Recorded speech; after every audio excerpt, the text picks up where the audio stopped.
Arrangement. Don't bore us, get to the chorus.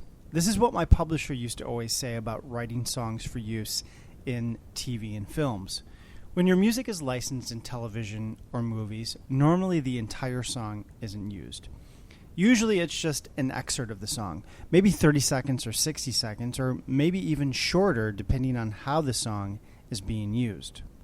So, when you write songs with the goal of licensing them, you need to get to the point much quicker. You don't have as much time to develop your ideas as you normally would. You need to write songs that grab the listener almost immediately. You don't need to necessarily write short songs, but you need to write songs that develop fairly quickly. So, knowing this, here are some ideas on how to write and arrange songs that work best for music licensing. Number 1, get to the point. Like I said, don't bore us, get to the chorus.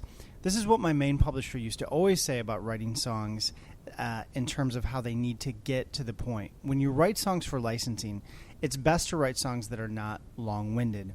Avoid long intros and meandering guitar solos that take forever to develop. There's a place for that, but it's not in the context of music licensing.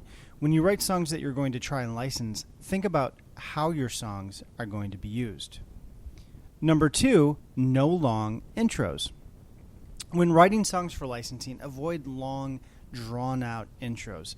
For the same reason that you want to get to the chorus of the song quickly, you want to avoid songs that take too long to develop in the beginning.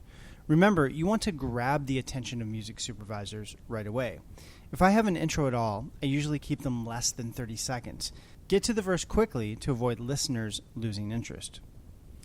A good analogy is the beginning of a movie. Have you ever watched a movie that drew you in immediately from the very beginning? Some movies have opening sequences that immediately grab you and pull you in. The movie Saving Private Ryan is an example that comes to mind for me. From the very first frame, there's so much going on that you're immediately captivated. You're immediately pulled into the story from the very beginning, and you know you're going to be in for a ride. Songs are similar in the sense that some songs are interesting right away and others take time to develop. Both can be good and both have their place, but for licensing, try to write songs that are interesting and catchy from the very beginning all the way to the end. Number 3, really catchy choruses. Your whole songs need to grab the listener, but your choruses in particular need to really shine.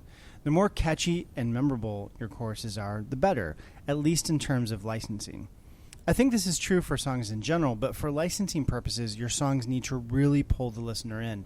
By the time your song gets to the chorus, the listener should be fully captivated. If there's one thing my publisher has stressed the most to me over the years, it's this. Your choruses need to hook the listener. Your choruses need to be a true hook to the song. It needs to pull them in. Number 4, no long guitar solos. Songs that you license aren't usually the best place to have long, drawn-out guitar solos. Keep these short if you have them at all. The one exception might be if you're writing music that's supposed to have guitar solos, like music that has an 80s sound to it, for example. But in general, avoid songs that have long, gratuitous solos. Save this kind of thing for when you perform live or for your recordings that aren't made specifically for licensing purposes. In general, your arrangements should take into consideration the context in which your songs will be used. When it comes to music that is licensed, normally you'll have a much shorter time frame to get your point across, so write songs that reflect this. In terms of length, around 3 to 3.5 minutes is usually the perfect length. If your songs are much longer than this, there's probably some fat that you can cut out. There's probably something going on that doesn't need to be there. Again, I'm talking strictly about licensing. Obviously, songs that are longer than this can be perfectly valid, but for licensing, usually songs around the 3 to 3.5 minute mark work best.